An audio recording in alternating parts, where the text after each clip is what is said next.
তড়িৎ চুম্বকীয় আবেশ ও পরিবর্তী প্রবাহ এই চ্যাপ্টারের আজকের আলোচ্য বিষয় পরিবর্তী তড়িৎচালক বল বা পরিবর্তী প্রবাহ মাত্রা আবিষ্ট হওয়ার কারণ, বিভিন্ন অবস্থানে জড়িত চৌম্বক প্রবাহ, আর্মেচারের বিভিন্ন অবস্থানে জড়িত চৌম্বক প্রবাহ পরিবর্তনের হার এবং প্রতি অবস্থানে আবিষ্ট তড়িৎচালক বলের রাশিমালা নির্ণয়। RKJ Physics Touch by Rajat Kanti জানা। পরিবর্তী প্রবাহ মাত্রা প্রত্যাবর্তী প্রবাহ মাত্রার উৎস হল তড়িৎ চুম্বকীয় আবেশ।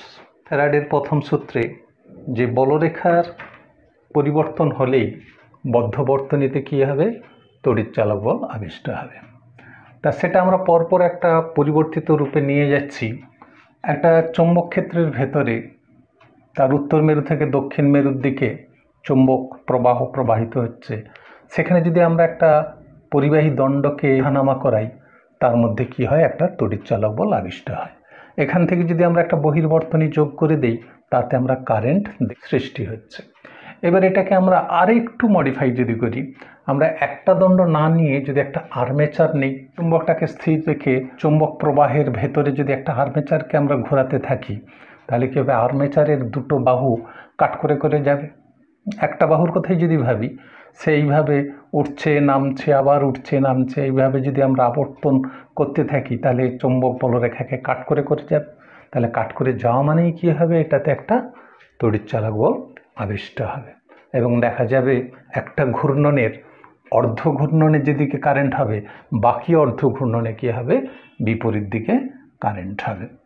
তা এবার আমরা সেইটা ম্যাথমেটিক্যালি দেখাই। একটা শক্তিশালী চুম্বক, তার চৌম্বক ক্ষেত্রের অভিমুখ উত্তর থেকে দক্ষিণে। এবার এখানে একটা আর্মেচারের কুণ্ডলীকে এই অক্ষ বরাবর ঘড়ির কাঁটার বিপরীত দিকে ঘোরানো হচ্ছে। তাহলে ঘোরালে কি হবে, এই যে বাহু এটাও কী হবে, ঘুরতে থাকবে। তাহলে এখানে চৌম্বক বলরেখার পরিবর্তন ঘটাতে থাকলে কী হবে, এটার মধ্যে একটা তড়িৎচালক বল আবিষ্ট হবে। আমরা জানি আবিষ্ট তড়িৎচালক বল হচ্ছে চৌম্বক প্রবাহের পরিবর্তনের হার।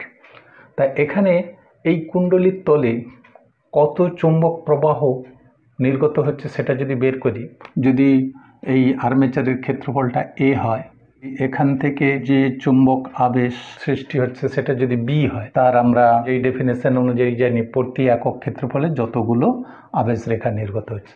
তাহলে এ ক্ষেত্রফলে কতগুলো আবেশ রেখা যাবে, এবি সংখ্যক বলরেখা যাবে।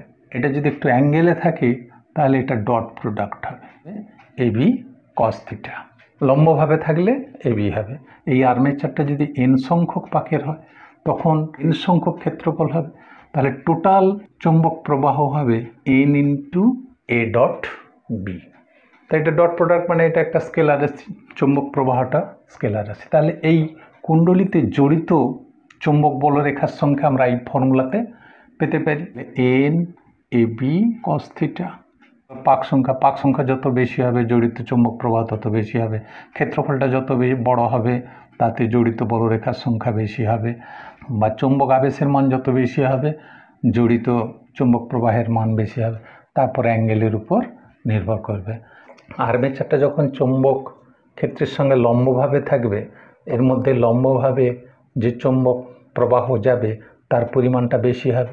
আর যখনই চৌম্বক ক্ষেত্রে সমান্তরালে থেকে যাবে, অনুভূমিক তলে থেকে যাবে আমাদের ছবি অনুযায়ী, তখন এর সঙ্গে যে চৌম্বক প্রবাহটা যাবে শূন্য হবে। চৌম্বক প্রবাহটা যখন অনুভূমিক থাকবে তখন শূন্য হবে, আর যখন উলম্বভাবে থাকবে তখন জড়িত বলরেখার সংখ্যা সবচেয়ে বেশি হবে। আমরা এখানে ছবি থেকে কল্পনা করছি, এবার সেটা ম্যাথমেটিক্যালি মিলছে কিনা আমরা দেখে নিতে পারি।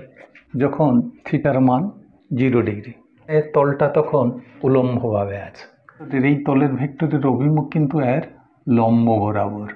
এই চৌম্বক ক্ষেত্র বি এর সঙ্গে এর অ্যাঙ্গেলটা থিটা, এটা থিটা হলে ওটাও থিটা হবে। এটা যদি চৌম্বক ক্ষেত্রের দিক হয়, যখন উলম্ব থাকবে তখন এই চৌম্বক ক্ষেত্রের দিকের সঙ্গে ক্ষেত্রফলের যে দিকটা 0 ডিগ্রি অ্যাঙ্গেলে থাকবে। আর যেই এটা থিটা অ্যাঙ্গেলে ঘুরবে, আমার উলম্ব তলের সঙ্গেও এটা থিটা কোণ করবে।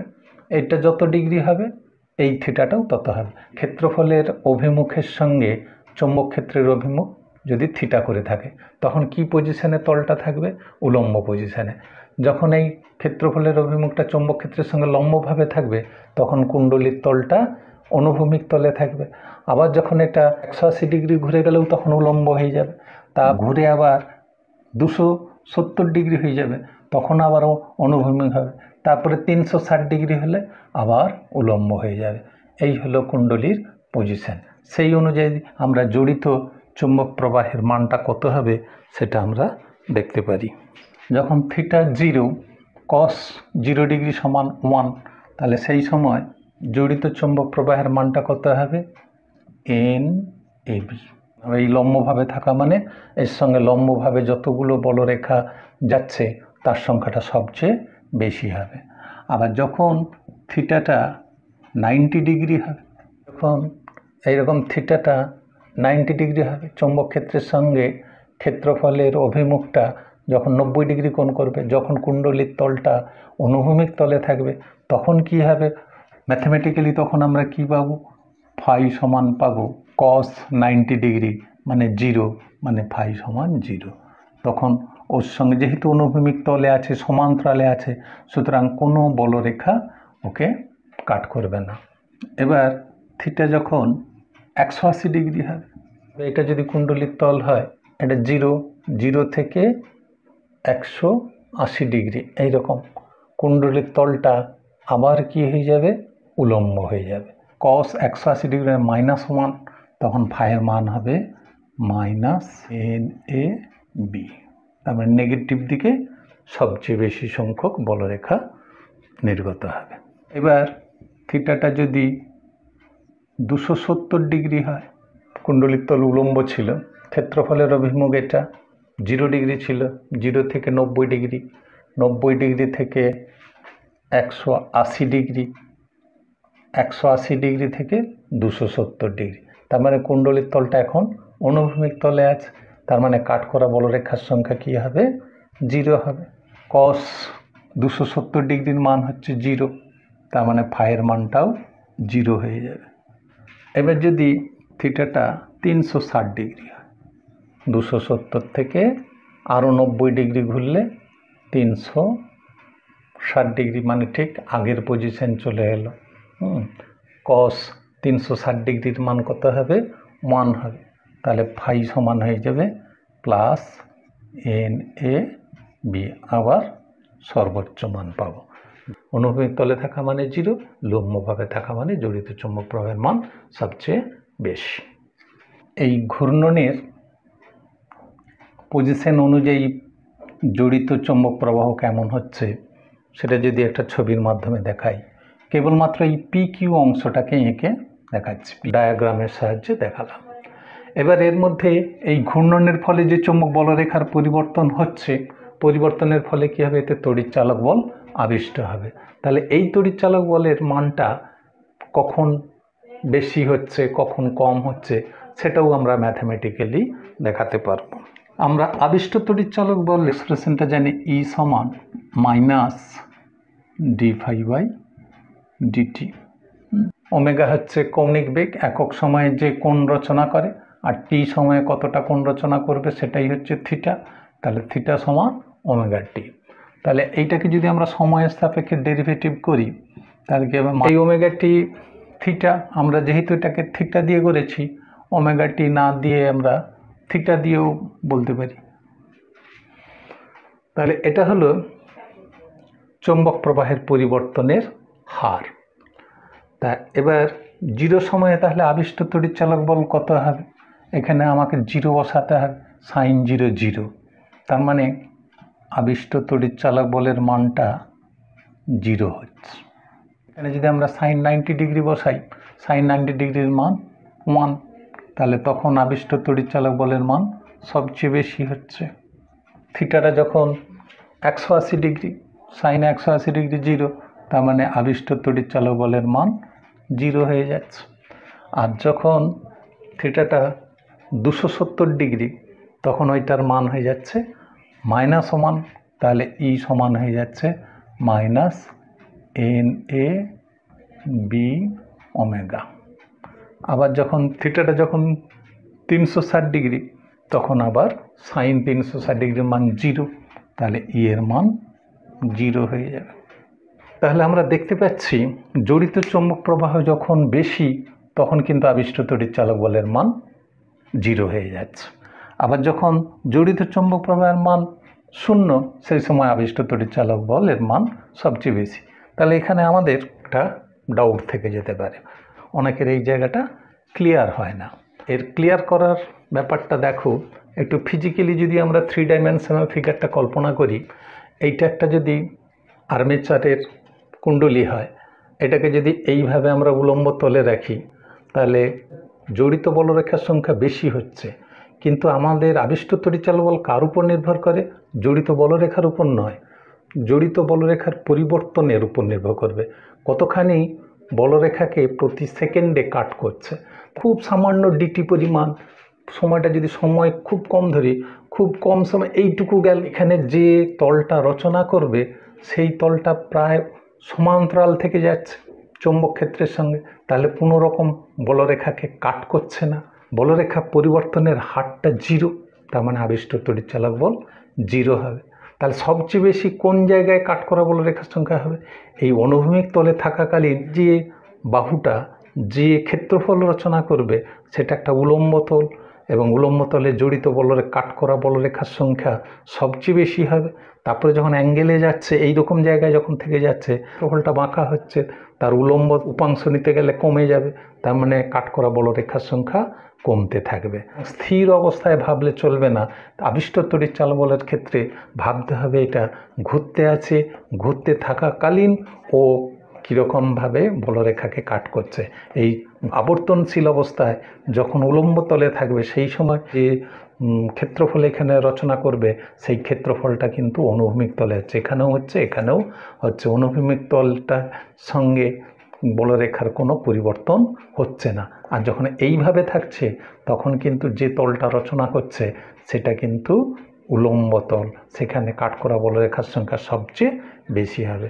সুতরাং এই দুটোর মধ্যে এর যখন ম্যাক্সিমাম, এর তখন 0 হচ্ছে, এটার মধ্যে নিশ্চয়ই এবার পার্থক্যটা বোঝা গেছে।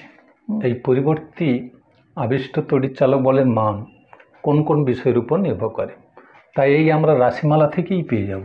ই সমান N omega A B sine theta. থিটাকে আমরা লিখতে পারি ওমেগা টি, ওমেগা হলো কৌণিক বেগ, আর যেহেতু সাইন থিটার সর্বোচ্চ মান +1, তাহলে +1 বসিয়ে দিলে এটাই হবে সর্বোচ্চ মান। তাহলে আবিষ্ট তড়িৎচালক বলের সর্বোচ্চ মান হবে এন ওমেগা এ বি, তা সেটাকে E0 লিখলাম। এবার ওমেগাকে আমরা লিখতে পারি 2π/T, এটা যদি পর্যায়কাল টি হয় ইন্টু টি। তাহলে এই এক্সপ্রেশন থেকেই আমরা বলে দিতে পারি যে এই আবিষ্ট তড়িৎচালক বলের মান কিসের উপর নির্ভর করে। পাক সংখ্যা যত বেশি হবে আবিষ্ট তড়িৎচালক বলের মান বেশি হবে, যত বেশি কৌণিক বেগে আর্মেচারটা ঘুরতে থাকবে তত আবিষ্ট তড়িৎচালক বলের মানটা বেশি হবে, আর আর্মেচারের ক্ষেত্রফলটা যত বেশি হবে আবিষ্ট তড়িৎচালক বলের মানটাও বেশি হবে। তারপর যে চৌম্বক ক্ষেত্রে আছে তার যদি চৌম্বক আবেশের মান বা শক্তিশালী চুম্বক যদি হয় বা চৌম্বক ক্ষেত্রে যদি থাকে তাহলে আবিষ্ট তড়িৎচালক বলের মান বেশি হবে। তারপরে এই থিটার উপর ঘূর্ণনের বিভিন্ন পজিশনের উপর মানটাও কম বেশি নির্ভর করবে, কখনো বেশি হবে, কখনো 0 হবে, কখনো উল্টো দিকে বেশি হবে, এইভাবে মানের পরিবর্তনটা হতে থাকবে এই সাইন থিটার উপর নির্ভর করে। তাহলে নির্ভর করলো কোন কোন বিষয়ের উপর? পাক সংখ্যা, কৌণিক বেগ, আর্মেচারের ক্ষেত্রফল, চৌম্বক ক্ষেত্রের মানের উপর আর থিটার উপর। যখন কোনো চৌম্বক ক্ষেত্রের মধ্যে একটা আর্মেচারকে ঘোরানো হবে তখন যত চৌম্বক প্রবাহের পরিবর্তন হতে থাকবে তাতে তত তড়িৎচালক বল আবিষ্ট হবে, এবং সেই তড়িৎচালক বলটা অল্টারনেটিং তড়িৎচালক বল হবে এবং তার কারেন্টটাও অল্টারনেটিং হবে। আবিষ্ট তড়িৎচালক বলকে তার আর্মেচারের রোধ দিয়ে ভাগ করে দিলে আমরা কারেন্টটাও পাবো। তা আমরা সেই লেখচিত্রটা কিভাবে পাচ্ছি সেটা আমরা দেখাবো ম্যাথমেটিক্যালি। এখানে আবিষ্ট তড়িৎচালক বলের রাশিমালাটা এটা হচ্ছে, থিটাটা যখন 0 তখন ই এর মানটা কী হয়ে যাবে? জিরো হয়ে যাবে। আর থিটা জিরো মানে সেই সময়টা আমরা সেখানটায় জিরো ধরেছি, কুণ্ডলীর তলটা তখন উলম্বভাবে আছে, আর ক্ষেত্রফলের সঙ্গে চৌম্বক ক্ষেত্রের যে অভিমুখ একই অভিমুখে, মানে থিটাটা জিরো, তার মানে কুণ্ডলীর তলটা পি কিউ তলটা উলম্বভাবে আছে। সেই সময় আবিষ্ট তড়িৎচালক বলের মানটাও ই সমানও জিরো হচ্ছে। এইবার যখন এই কুণ্ডলীর তলটা এইভাবে চলে এলো, তখন কত ডিগ্রি ঘুরে গেল? 90 ডিগ্রি ঘুরে গেল। 90 ডিগ্রি যেই ঘুরে গেল, তখন আমরা এইখানের মানটা 90 ডিগ্রি বসিয়ে দিতে পারি। 90 ডিগ্রি বসালে কী হবে? ওইটার মান সর্বোচ্চ পাওয়া যাবে, ই জিরোর মানটা পাওয়া যাবে, তা এই মানটা পাবো। এখান থেকে আবার যখন আমরা আবার 90 ডিগ্রি ঘুরিয়ে দেবো, মানে যখন থিটাটা 180 ডিগ্রি ঘুরবে, তখন কুণ্ডলীর তলটা উলম্ব হয়ে যাবে। উলম্ব হয়ে যাওয়া মানে তখন এর মানটা কী হয়ে যাবে? আবার এর মানটা এখানটায় জিরো হয়ে যাবে। আবার যখন আরও 90 ডিগ্রি যখন ঘুরে যাবে, তখন এই পজিশনে চলে আসবে, তখন কি হবে? তখন আবিষ্ট তড়িৎচালক বলের মানটা নেগেটিভ দিকে সব থেকে বেশি হবে, মাইনাস ই জিরো হবে। আবার যখন 90 ডিগ্রি ঘুরে যাবে, তখন আবার কি হবে? তখন আবার ওইখানে মানটা আমরা যদি বসাই, আরও 90 ডিগ্রি মানে তখনকার থিটার মানটা টোয়াইস পাই, 360 ডিগ্রি বা পর্যায়কালের সমান, সেই সময় ই এর মানটা আবার জিরো হয়ে যাবে। এটাকে যদি আমরা একটা লেখচিত্র প্রয়োগ করি, একটা সাইন কার্ভ হয়ে যাবে। তাহলে এসি তড়িৎচালক বল আর সময়ের লেখচিত্র আমরা এইভাবে পেলাম, এবং কারেন্টের লেখচিত্র আমরা ওই একইভাবে পাবো। এটাকে রোধ দিয়ে ভাগ করে দিলেই, আর্মেচারের রোধ দিয়ে ভাগ করে দিলেই কারেন্ট পাবো। তা কারেন্টের ক্ষেত্রে যেহেতু রোধ দিয়ে ভাগ হয়ে যাচ্ছে, কারেন্টের ম্যাক্সিমাম মানটা একটু কম হবে।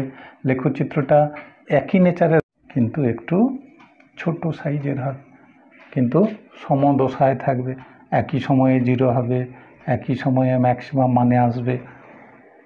এইরকম লেখচিত্র হবে কারেন্টের ক্ষেত্রে। তখন আই সমান আমরা লিখতে পারি I zero sine omega t, আর লালটা হচ্ছে ই সমান E zero sine omega t. দুজনেরই দশা সমান। Thank you for watching.